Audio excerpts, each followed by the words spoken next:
What's new আপনাদের জন্য Japanese language N5 এর কোর্সের পাশাপাশি নিয়ে আসলাম JLPT N4 এর ফুল কোর্স এবং সম্পূর্ণ গাইডলাইন। এই JLPT N4 কোর্সটি কমপ্লিট করলে বাংলাদেশে আপনি নিশ্চিত চাকরি পাবেন।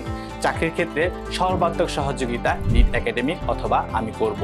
JLPT N4 কোর্স কমপ্লিট করলে এবং JLPT পরীক্ষায় পাশ করলে জাপান যাওয়ার জন্য সকল দরজা উন্মুক্ত। JLPT N4 পাশ করলে জাপান এম্বাসিতে ভিসার ইন্টারভিউ নেয় না, সরাসরি ভিসা পেতে পারেন। তাহলে আজই এনরোল করে ফেলুন N5 এর পাশাপাশি N4 শিখতে আমার এই কোর্সে। আমি Iftekhar Uddin, Japanese language teacher. এখন আমি আপনাদেরকে শেখাবো লাইভে। জয়েন করে ফেলুন আমার জাপানিজ ল্যাঙ্গুয়েজ অনলাইন লাইভ কোর্সে। এখানে আপনি N5 এবং N4 এর সরাসরি লাইভ ক্লাস করতে পারবেন। তাই দেরি না করে আজই জয়েন করে ফেলুন লাইভ ব্যাচে।